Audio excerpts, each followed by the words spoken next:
Okay, I'm recording on this computer as well. We are live on Facebook and I'm recording on this computer. So welcome to the sixth session of the Sri Vishnu Sahasranamam for with technology interludes for ages 8 and up.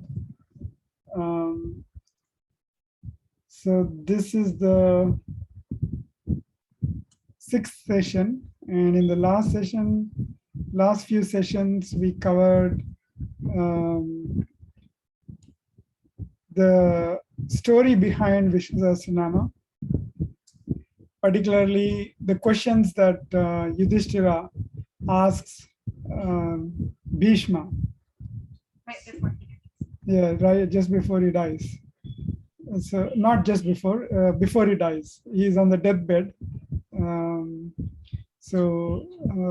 Yudhishthira asks him on the deathbed. He's lying on a bed of arrows. Bheeshma is lying on a bed of arrows, and Yudhishthira goes and asks 6 questions. And these questions we covered in the last session. So today we are going to see what Bheeshma has in reply for these 6 questions. So, okay, let us recite the previous sloka once. So what are the 6 questions? Kimekaṁ daivataṁ loke kim vāpyekam parayanam stuvantam kamacchanta praapnuyuh maanavah subham ko dharmāḥ sarvadharmāṇāṁ bhavata paramo matah kim japan muchyate jantur janma samsara bandhanat. So the 6 questions are, in this world, which is that one God who is the only shelter? Second question, who is the one refuge for all? Third question, by glorifying whom can man reach auspiciousness?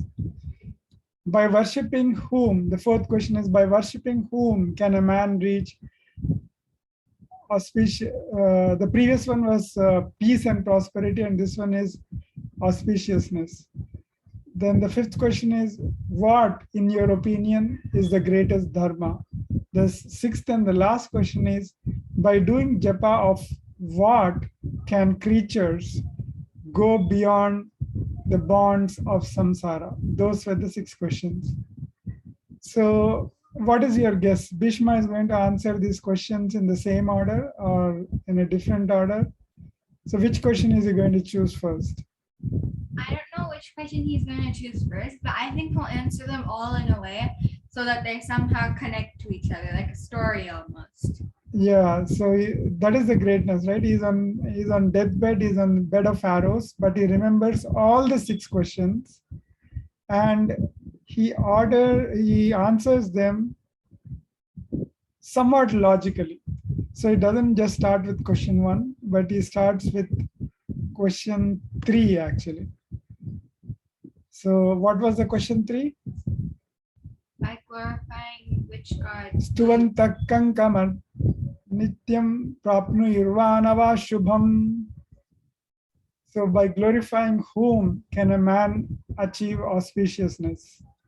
So that is the third question. So he answers that question first. So Bheeshma says, Bheeshma uvacha Jagat prabhuṁ devadevam anantam purushottamam Stuvantam sahasreṇa puruṣas satatotthitah.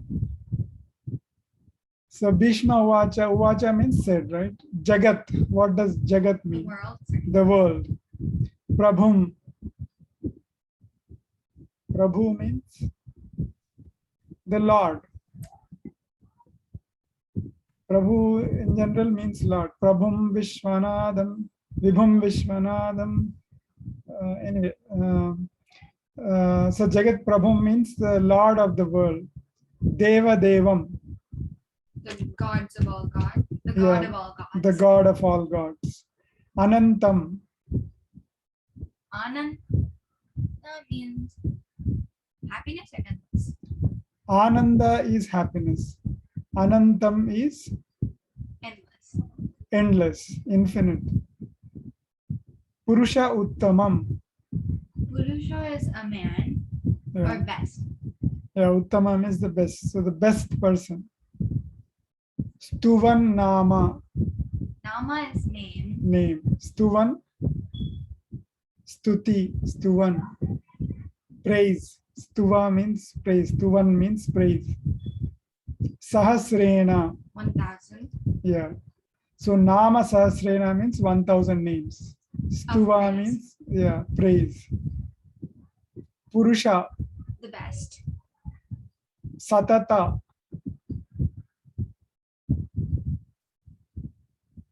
Satata means Satatam. Satatam Smarami. So in many songs you will get this word Satatam. Satatam means always. Satotitaha. Uttitaha means, Uttishta means what? Get up. Yeah. Uttitaha means get up. One is already up, who is always up. So the meaning is, so Bheeshma replies, whoever with endless devotion, that is understood, chants the 1,000 names of the Supreme Purusha, the best Purusha, Uttama Purusha, the God of gods, who is always up. Satotitaha means who is always up and working for welfare of all. The Lord, prabhuṁ of the world, Jagat. The endless, am I sharing? Okay, I'm sharing. The endless means anantam. Did I don't remember sharing the screen. Did I share the screen? Anyway, let me check once. Share. Just want to make sure I'm sharing the correct screen.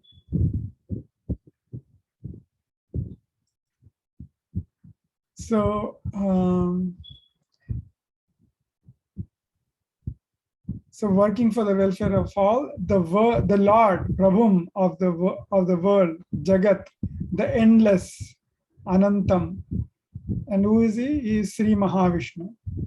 So those who with endless devotion chant the 1,000 names, they will be bestowed with all auspiciousness. So that is the answer to the third question. So by glorifying Stuvanta, whom, Kim, right? Well, that was a question. By glorifying whom can people achieve auspiciousness? And this is the answer. Lord Bheeshma, Bheeshma says that 1,000 names are nothing but qualities. In Sanskrit and Indian languages, names have a meaning. Every name, at least the traditional names all have a meaning. And typically they are qualities, they mean qualities. Qualities that people want their children to have. Yeah. So the names are basically qualities. And these 1,000 names are mostly abstract. So we may not even be able to perceive or visualize them. Right? Like Vishwam, universe. Can you perceive the universe? Not really, right? It's very abstract. It's huge. So the first name of Vishnu, the first quality that we are going to learn in Vishnu Sahasranamam out of the 1,000 names is Vishwam, and which is very abstract. It's the whole universe, which is nobody has seen the whole universe. So perceiving the whole universe and visualizing them, it's very difficult. Is the shloka also is also part of the preface, or do we start the 1,000 names? No, this is still the preface, right? Bheeshma is still talking. He is telling why we should read Vishnu Sahasranamam, why we should learn Vishnu Sahasranamam and all that. So, so the good thing here is he's not telling by himself. He is answering the questions asked by Yudhishtira. So it is not like he is trying to market Vishnu Sahasranamam or anything. These are answers to the Yudhishtira's questions. So why do we have to chant these 1,000 qualities, which we cannot even perceive.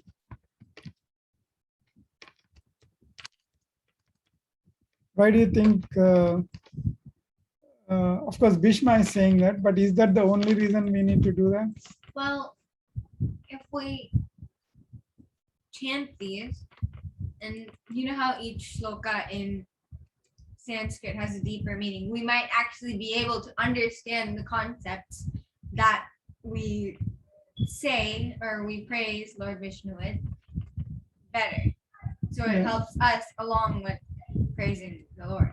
Yeah, that is a good answer. So one answer is that, like you said, if we keep thinking again and again about the same thing, we might one day perceive. So if you ask a person on the street, probably a homeless person, I should not say homeless, but who is completely uneducated and like in some, who is not conversant with any of these abstract concepts. If you ask him about God, if you ask him about the universe and about how light is actually waves, it's not a straight line but waves, and sound is also waves. If we talk all these things to a person who is illiterate and who has been struggling for food all his life, so will they understand? No. Most They'll likely probably no. look at you like you're crazy. Yeah, they will not understand. So why are we able to understand? Because we grew up. Yeah, we grew up thinking of them, talking about them, our in the homes, our parents, our grandparents talk about abstract concepts. And so that's how at least we are able to understand, appreciate the value of abstractness. Similarly, people who are just like we are talking about illiterate people who are very well advanced into spirituality, they might talk about us like that. They might think that, see, these people, they would not understand what we talk. So in fact, in some satsangs, I heard that the gurus tell their disciples not to talk about these things to outside world. Why? Because they may laugh, just like you said, right? They may laugh. So the gurus tell in satsangs to the students, disciples, that see, don't go and talk about these things to the outer world. They may just laugh. They may not understand. So same thing. So by thinking about these names, these abstract qualities, by living in this abstractness, we may one day realize the truth, ultimate truth. See, how are these inventions being made? How are the waves being, how is Wi-Fi invented, for instance? How is the laptop invented? How was Zoom invented?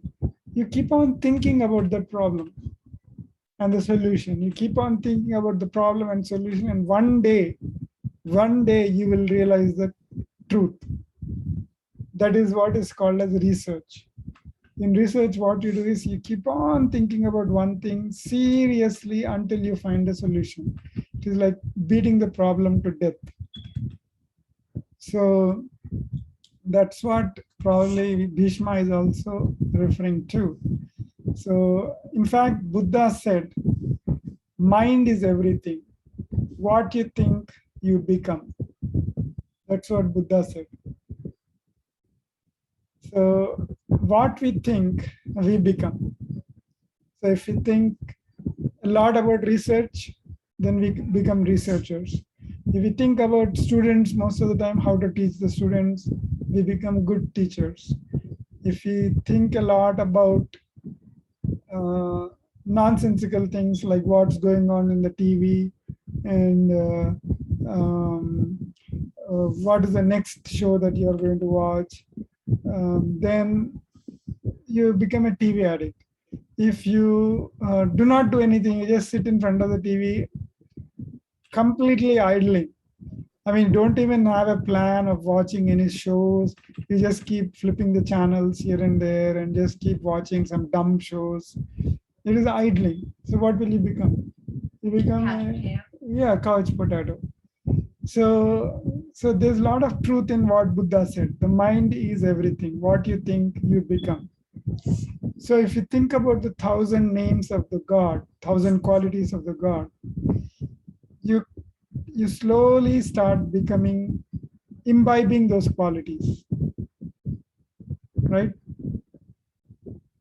So thinking constantly about God and his qualities, you become like him. But you may ask, how can you become what you may not even be able to perceive? You're not even, the first name is Vishwam, which is universe. You're not even able to perceive universe. How can you become universe? So the answer is, can you perceive infinity? What is infinity? It's like forever. Yeah, Never. endless, right? You can never find a number which is greater than infinity, right? Because infinity is all. Yeah, so can you perceive infinity? Can you? But you deal with infinity a lot in STEM, right? Science, technology, engineering, and math. As you study more and more of STEM, you will deal with more and more of infinity. So for instance, in support vector machines that we talked long back, right? So we sometimes work in infinite dimensions. So 2 dimensions, 3 dimensions, 4 dimensions. There could be infinite dimensions, support vector machines. Aren't we working in infinity, although we are not able to perceive? Yes. But we can perceive it a little bit better. That's how we're Yeah, you are able to perceive it a little better. So just like we are able to work in infinite dimensions in case of support vector machines, in case of many other STEM concepts, although we don't even perceive what infinity is, same way, even though we may not be able to perceive the 1,000 qualities of God, we may still be able to imbibe those qualities in us, right? So for instance, let us look at support vector machines. I have a question. Yeah. Just reciting the Vishnu Sahasranamam, like idly reciting it, like reading it off of a piece of paper and then reciting it like that, will that help you imbibe the qualities, or is there something more in depth that you need to do to imbibe? So it is step-by-step process, right? So for really great people, just reading once, they are able to remember the entire Vishnu Sahasranamam, or maybe for 5 times, 10 times, 20 times, if they read, they're able to remember the entire Vishnu Sahasranamam with the meaning also. But for some others, you first have to go step by step. First, it depends on what you like the most. You like the meaning most, or the sounds of the word most. So most often, it is for these kind of stotras, it is the sound which is more attractive, right?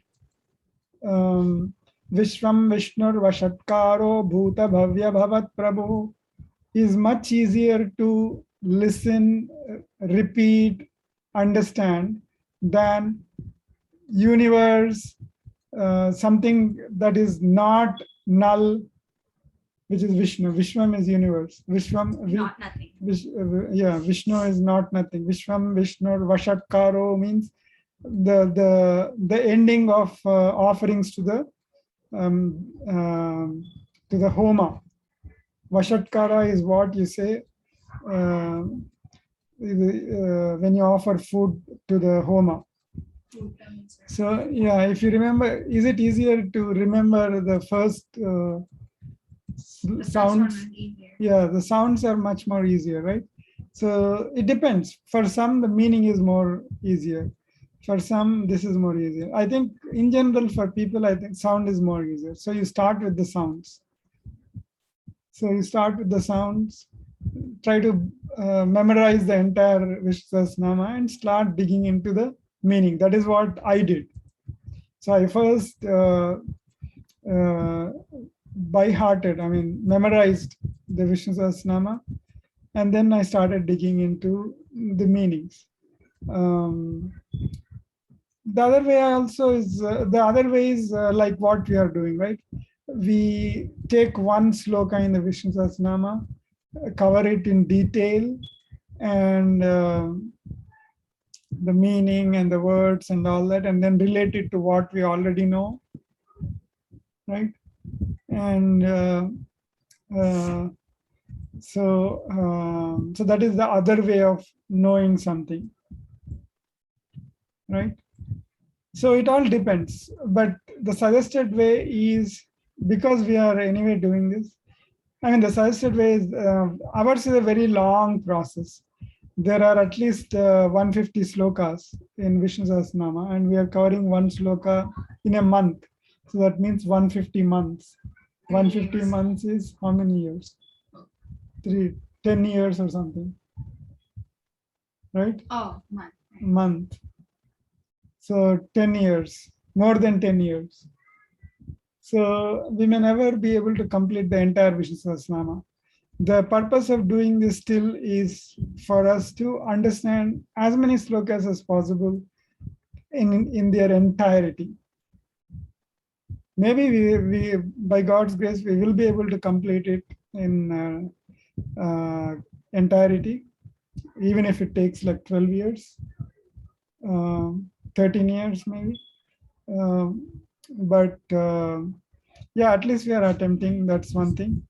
And the other thing is, in the meantime, it is always good if you start imbibing the Sahasranama by yourself, maybe by hearting, by memorizing the Sahasranama by yourself, the whole thing.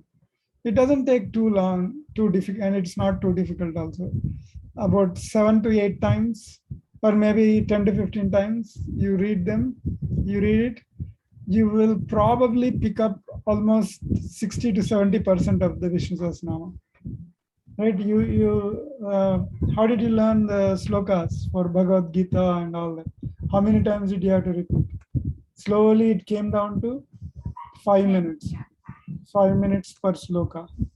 So there are 150 slokas, 5 minutes is how much time? So 750. 750 minutes. That's not too long. 750 minutes is how much? 10 hours? A little over 10 hours. A little over 10 hours. Not even a day. Yeah, so you spent in 15, 20 times you read it, you get it. The whole thing. The whole thing takes like 30 minutes at most to read it once. So it's not too difficult to memorize the Vishnu Sahasranama. So you can do that. So that's the best way to start with it. Then you go deeper into the meanings, and as you recite, you make sure that the meaning comes to your mind before saying the word, or immediately after the word, or during the word itself. So make sure that the meaning and the word are connected when you are reciting.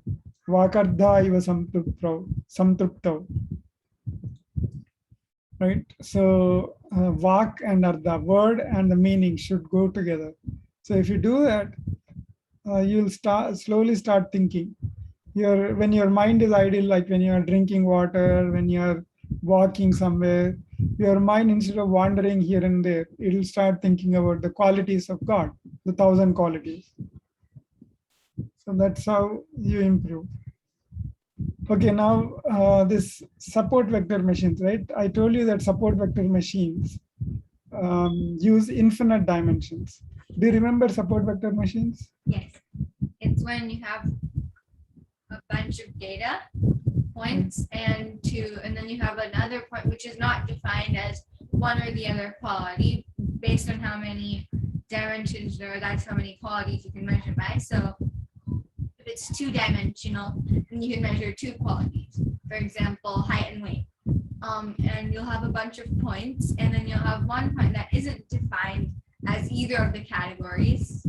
So then you draw a line to separate the qualities from each other, like one side man weight and the other side woman weight, and then you see which side that undefined point falls on, and the side that it falls on is the category that it's most likely in. Yeah, that's right. So you're almost then. If that is the case, where does the infinite dimensions come into picture? When you're measuring infinite qualities? But data in the real world does not have infinite qualities, right? Do you think so? Does anything have infinite qualities?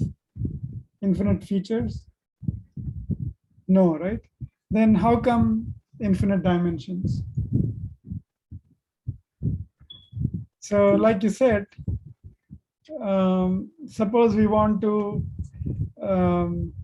so these are, the circles are all women and the plus signs are men. And we want to find out if this person who measures 175 centimeters and weighs 65 kgs is a man or a woman. How do we do that? So first what we need to do is we need to come up with a decision boundary, a line which separates the men from the woman. So you can draw a line like this. Must be equal. But then you could draw many lines like this, right? Dividing the men and women. So which line will you choose? A linear line? So you remember that was the problem of support vector machine. So for that, what we decided was we will choose a line which is as far as possible from the data points of each category. So we want this line to be as far as possible from the men and as far as possible from the women, right? So how do you want your, suppose. So the average. Yeah. So you want, it's like this, right? Suppose two people are quarreling and they go to a judge. How do you want the judge to be?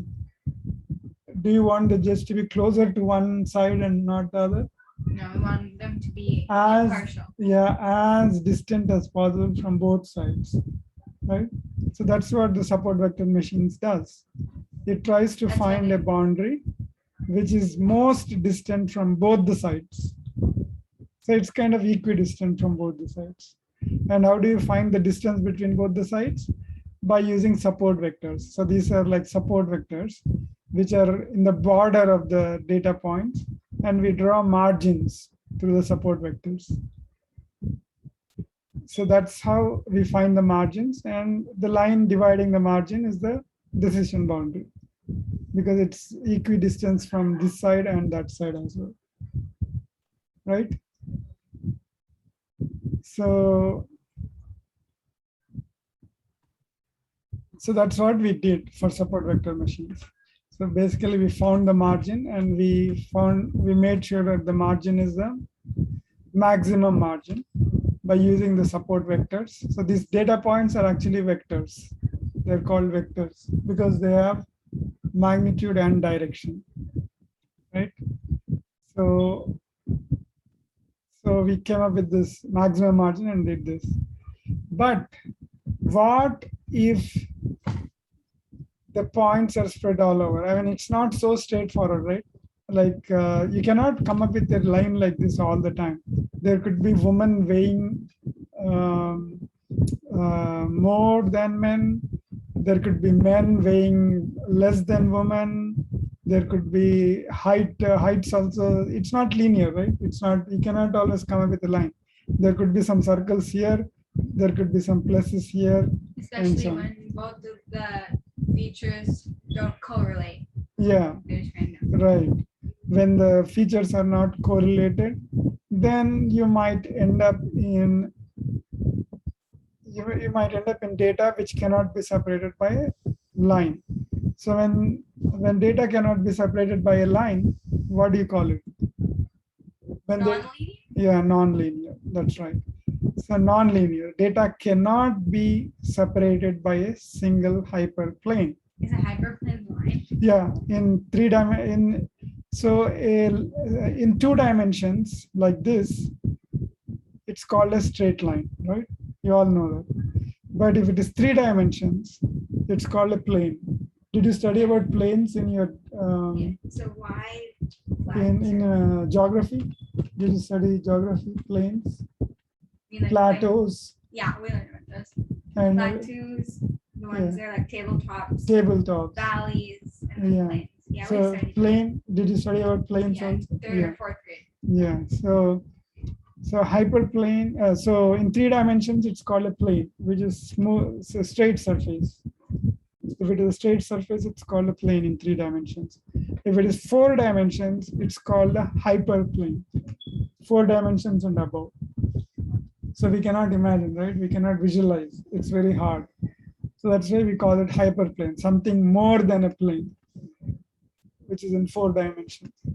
So we call that a hyperplane. So because we are talking in general, what does each dimension represent in machine learning? Feature? One feature, exactly. You remember, very good. So each dimension is a feature, and objects in real world could have more than 3 features, right? Right. So like a person, how many features? You can describe a person using thousands of features. Like God, we are describing 1,000 names, right?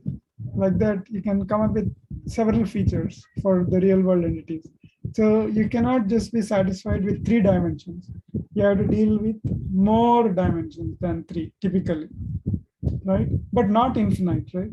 Most of the real world objects have finite dimensions, right? Not infinite. Yeah, you can, all of them are countable, but not infinite. So then, so yeah, hyperplane is when there are more features than just 2 or 3.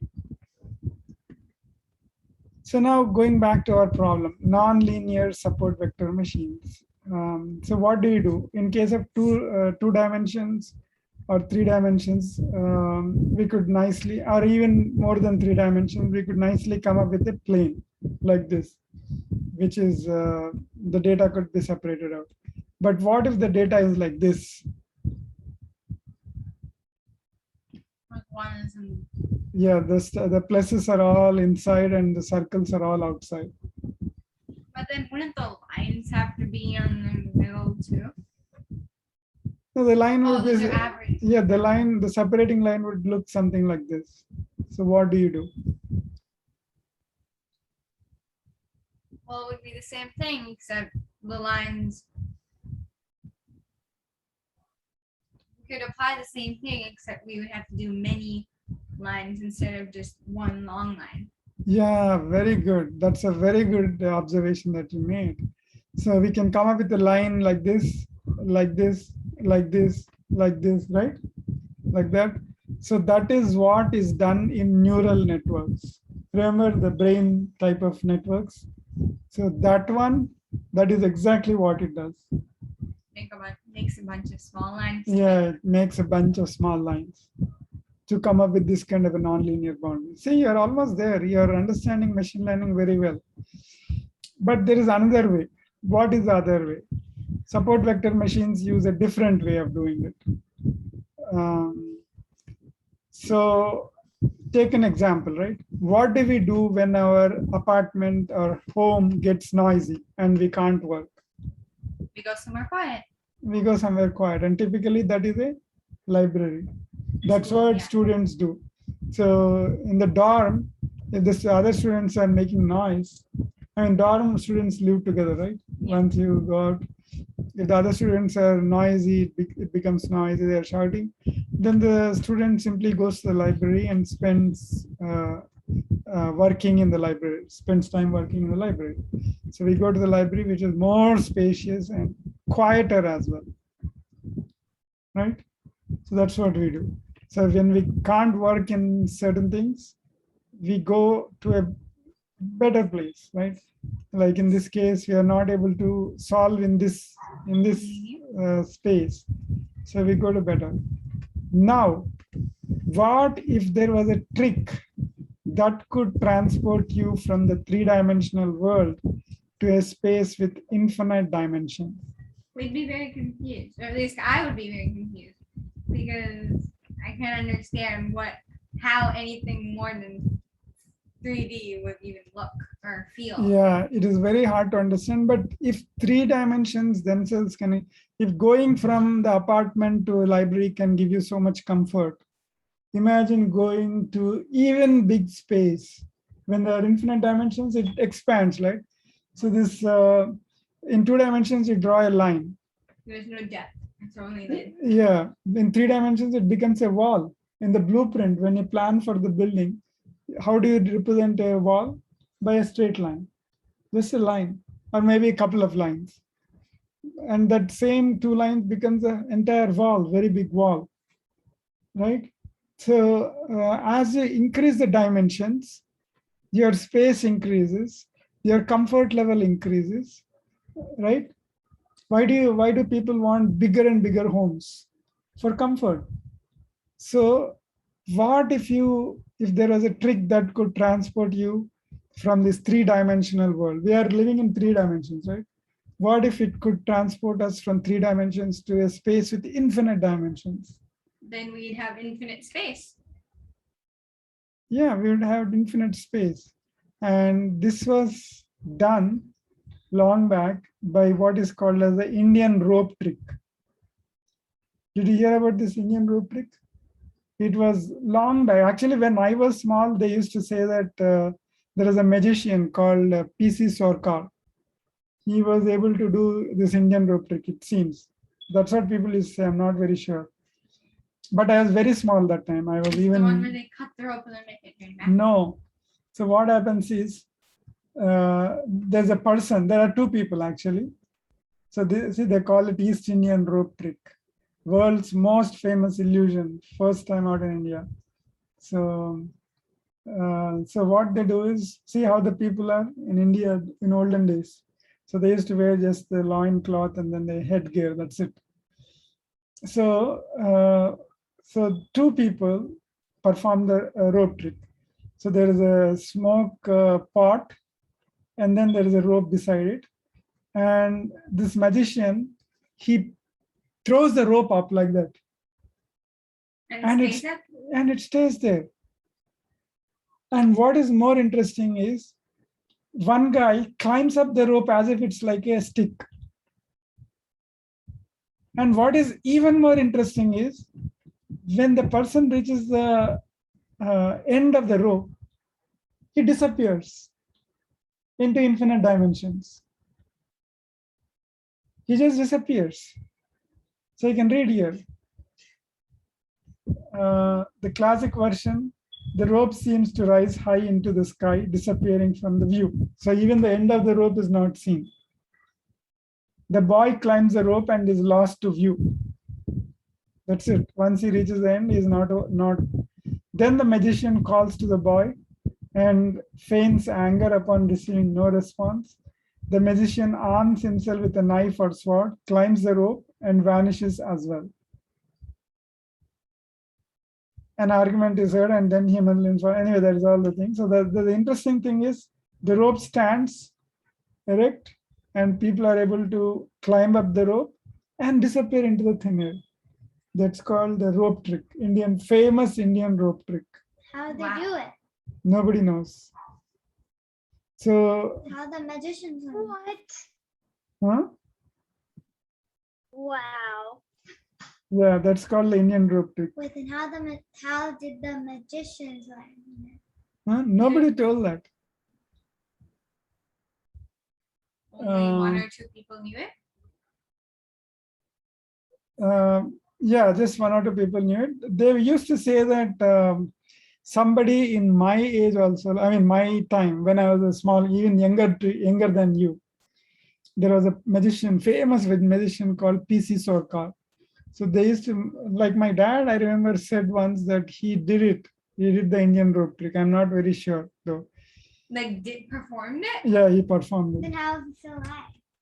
He's not alive anymore. He must have died long ago. P.C. Sorkar. You can search. PC Soka. Well, yeah, how do they come down? They Not come like how down are and they no alive, one's but like looking? how do they come down?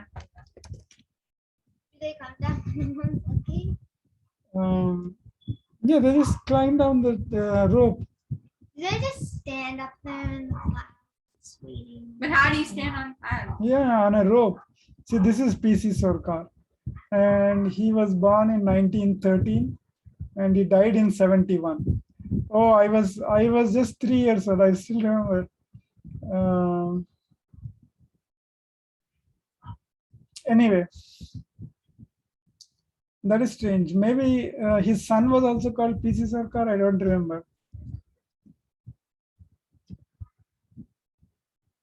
Anyway, people used to say that he was capable of doing rope trick, Indian rope trick. I'm not very sure. He Anyway, made the Taj Mahal disappear?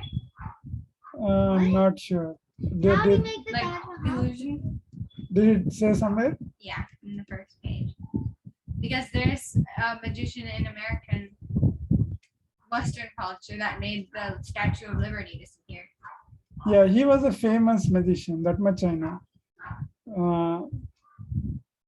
And I think I even saw a show. I think it must be his son then. Maybe his son, typically sons' names are also PC Sarkar sometimes. Anyway, so that is the Indian rope trick, right? So in support vector machines, a similar trick happens. So in support vector machines, there's a trick that transports from lower dimensions to infinite dimensions. The data, so the data like this will get transported to infinite dimensions. Well, not always, but sometimes.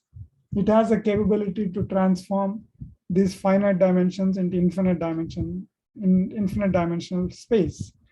But why do we even need more dimensions? Can you tell me? What happens to these points when there are more dimensions? They get more scattered. Yeah, they get more scattered.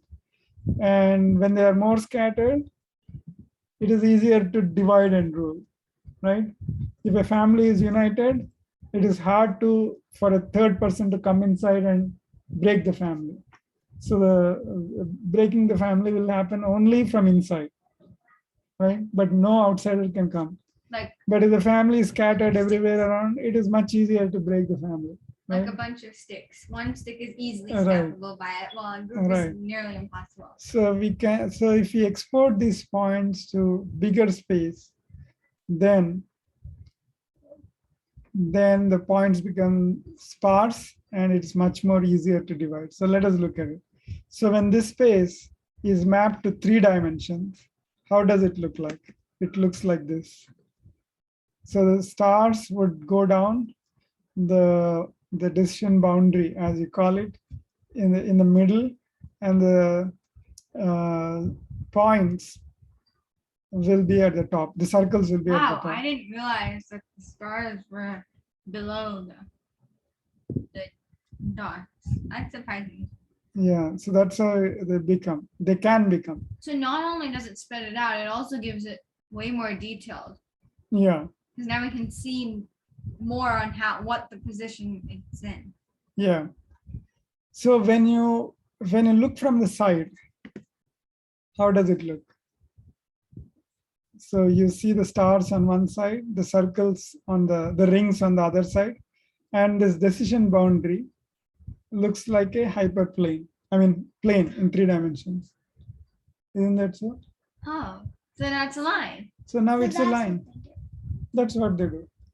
That's So cool. you export it to 3 dimensions and then do the support vector machines. Calculate the support vectors and draw the line in between the support vectors. Right?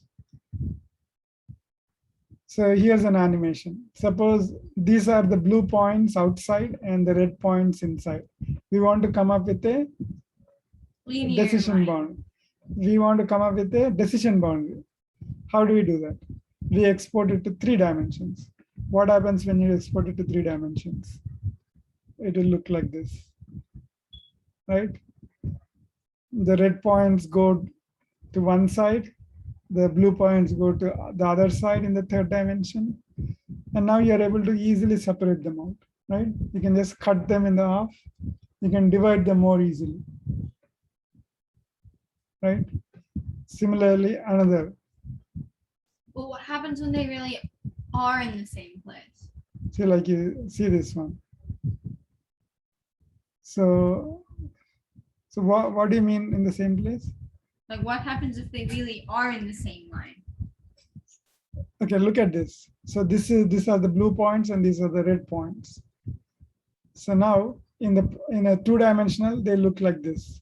But now when you export it to 3 dimensions, you fold it like this. What happens? The red.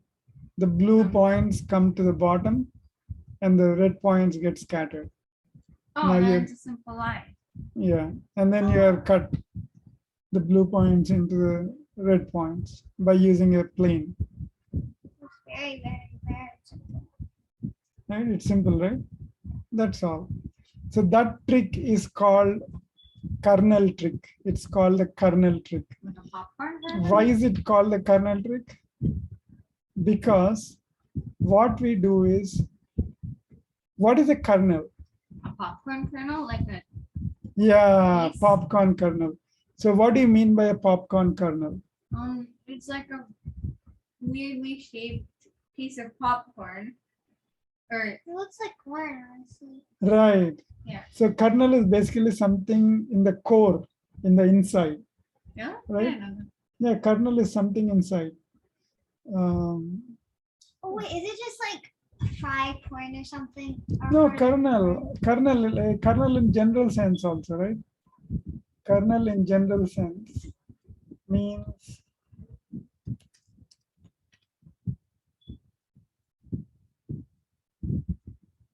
what is a kernel?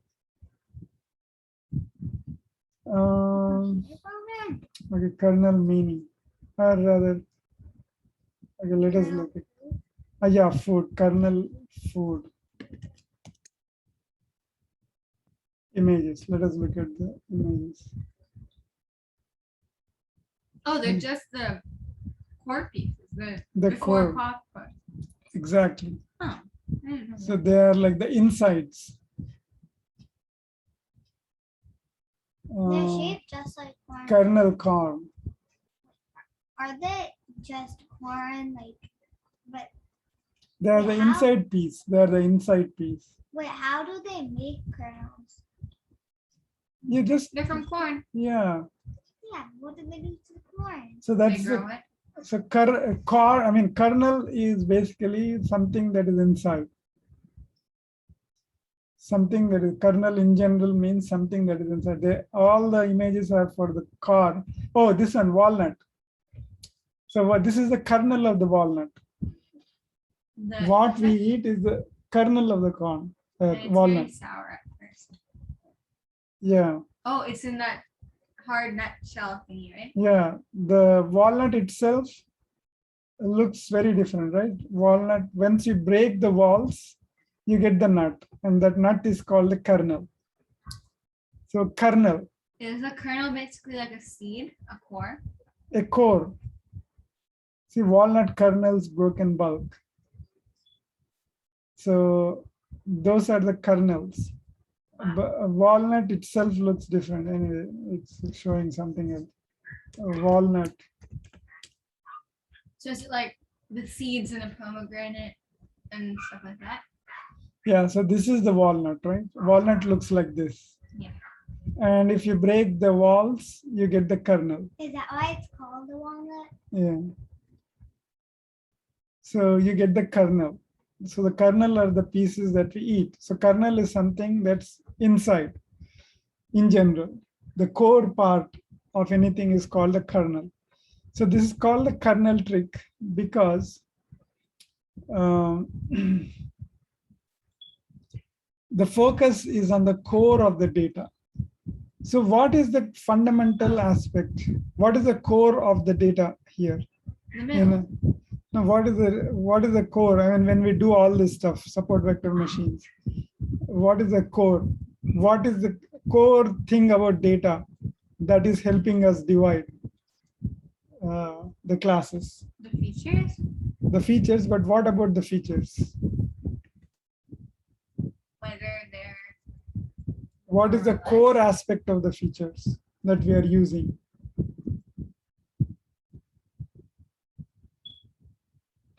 So how are we coming up with these lines? by drawing a line on the margin of each side and then finding the average between those two lines. Right. So what is the key thing that we are measuring? What is the core thing that we are measuring? The average between both of the margins. Right. What is the average? I mean, I'm not sure. Or the line between it. So how do we determine the line, you said? By the margin. And how are we coming up with the margin? By finding the average of the two lines, adding them together and then dividing them. Averaging the lines or something else? The margin. The margin? The And, margin between both of the points. okay, and how is the margin measured?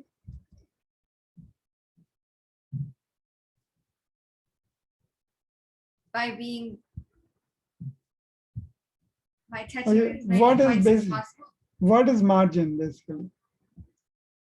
Margin is the bare maximum or the minimum, like the boundaries. Boundaries. But in math, how do you express it? What is the margin in math? It's a number, right? Obviously. No, yeah. How did you come up with that Amount. number? What does that number measure? The maximum or minimum or amount that something can go to. No, what does this number measure? Suppose I say that the margin is 5 centimeters. What does that 5 centimeters measure? The space in between the two things. Is it space or a better word? You're right, you're almost close. The numbers, the data. You say space or do you use some other word in your math? Inches? So inches, centimeters, what is that? Units of measurement? Units of what? Measurement of what? Measurements of a two-dimensional space. Measurement of what? Centimeter, inches are measuring what? Length. Right. Length is distance, Ah. right? Distance. So what is the core of all the algorithms? It's basically the distance between the points. That is what matters to us. That is the core aspect of the features of the data. So as long as we know the distances between the points, suppose we don't know these points, we only know the distances between the points. Can we still compute the margin? We don't know these points, but we only know the distances. We know the distance from this point to this point, this point to this point, this point to this point. All the distances are known, but we don't know the points. Think. So this is how you develop your abstract thinking. This is how you become researchers, and this is how you grow in spirituality also. Because remember, spirituality is all abstractness. The 1,000 names that we are going to learn in Vishnu Sahasranamam, Or quality. most of them are abstract, like this. So we're trying to find the points based on the margins on the middle line. Yeah, so if you are just given the distances, can you still find out the border, the line dividing the two classes?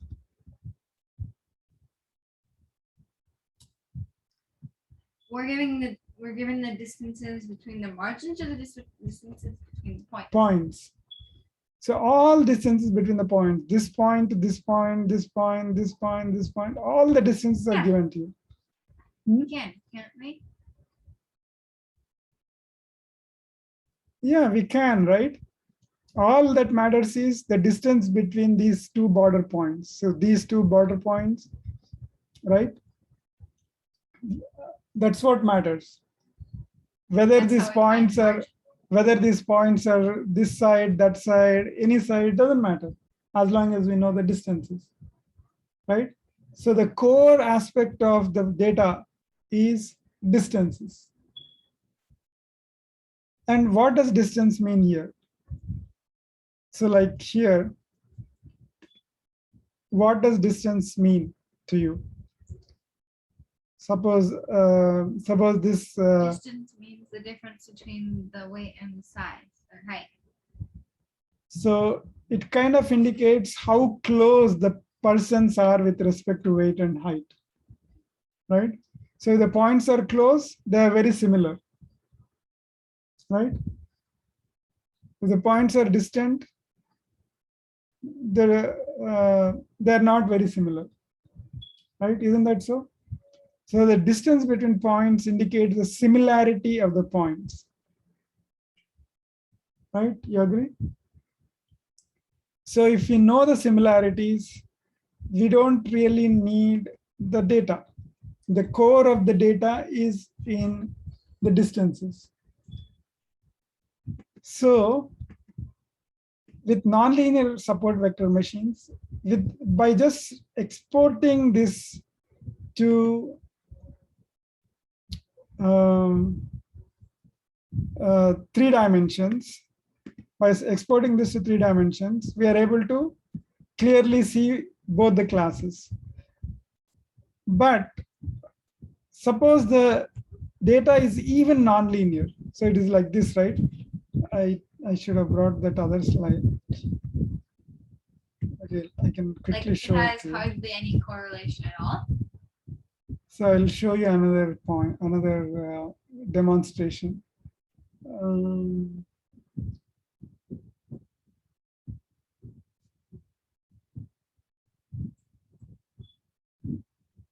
So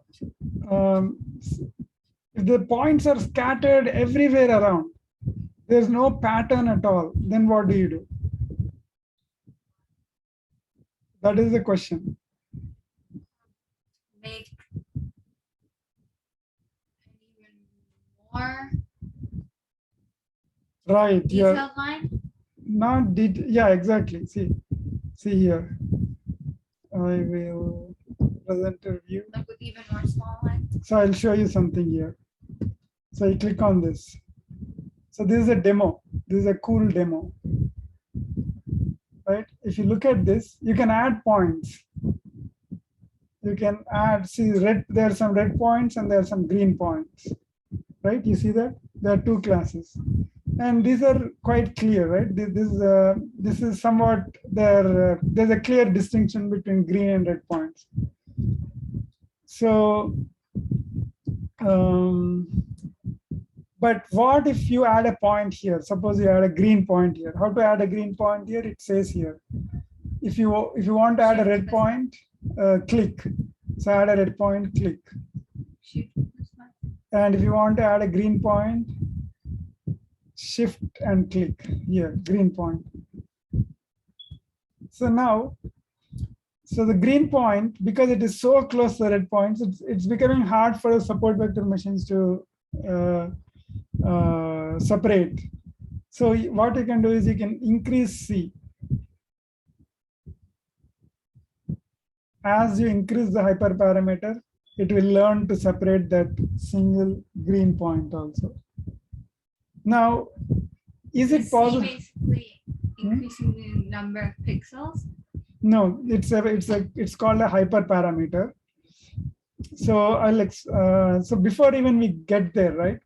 The first thing you need to notice that, see, even if the point is so close to the red points, the support vector machines is able to separate it out from the red points.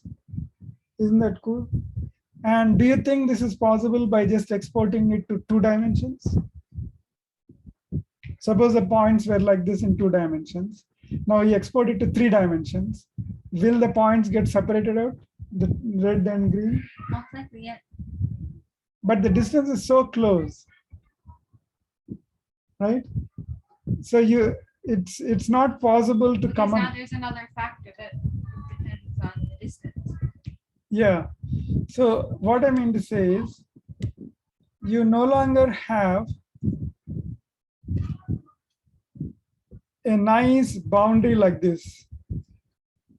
remember we had a nice boundary. At least it was not linear, but at least there was a nice boundary before. Right? You agree, right? There was a oval shaped boundary. Where is that slide?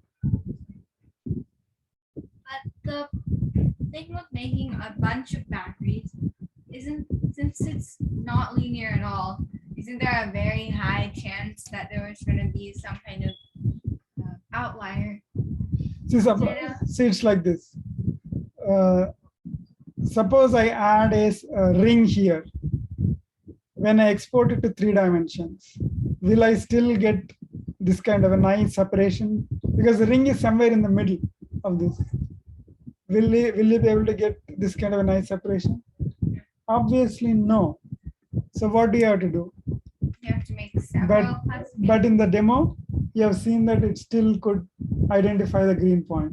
So how was that possible? Can you guess?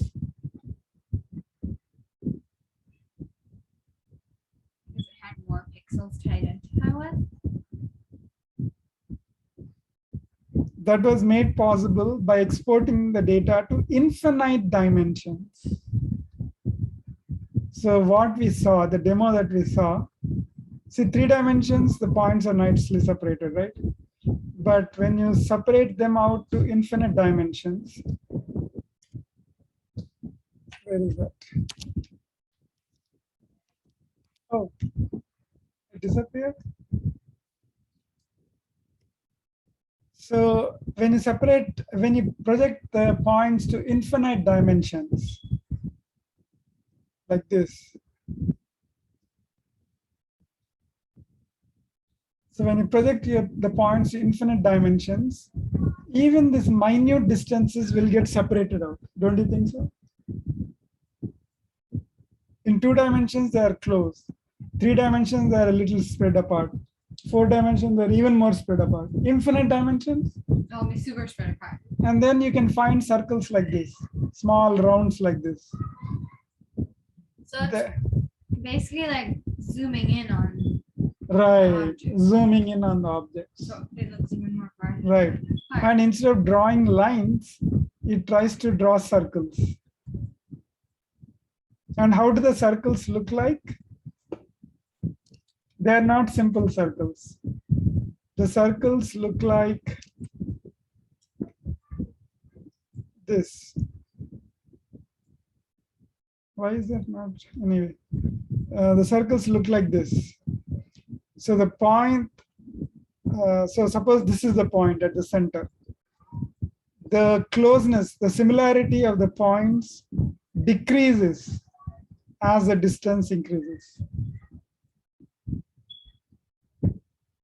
So it's like this. This is the center. Points at the center, the points which are very close to the center, the similarity is highest, like this. And with the distance of the point from the center, the similarity also goes down, like this, exponentially.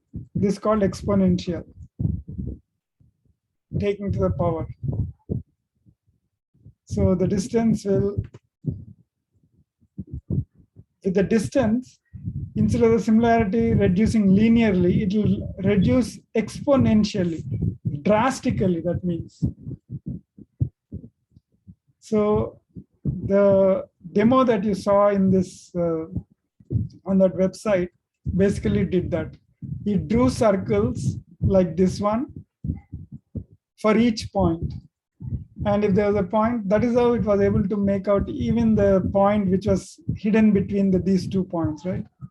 Oh, I should show this. So it was able to distinguish the green point between these 2 red points. Why? Because of that. Because it found this. Yeah, the distance which reduces exponentially and then export it to infinite dimensions. So that is what the kernel trick does. And why is it called kernel? Because core. No, because it only deals with distances. It doesn't deal with the points anymore. It only works with the distances between the points. So you will learn that in linear algebra. When you study linear algebra in, I think, 11th grade, you will study that. But before that, you will study something called coordinate geometry. Did they start teaching you coordinate geometry? Oh, it's 8:10. Okay. So let us close with this quotation. So this is by a famous mathematician called Lagrange. He lived in the 18th century. And what he said was, see, algebra and geometry were, those days there was no internet, there was no communication, right? So people did not meet in conferences and things like that. So actually a lot of math was invented in India itself, but unfortunately it was not known to the outer world for whatever reasons. So anyway, let us accept whatever the Western world accepts. So the Western world accepts that geometry was being developed in mostly Greece, I believe, and algebra was being developed in Arabic, Middle East, and then India. At least they recognize India to some extent in algebra, though our math was much more ancient. Algebra and geometry were being discovered independently of each other. So Lagrange says that as long as algebra and geometry have been separated, their progress has been slow and their use is limited. His English is all bad because he's a French mathematician, right? And their uses were limited. But when these two sciences have been united, they have lent each mutual phases and have marched together towards perfection. So when algebra and geometry came together, the true power of math came together as well.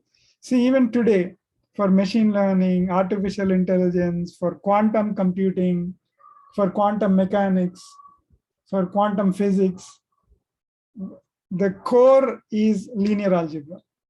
The coming together, linear algebra is the coming together of geometry and algebra.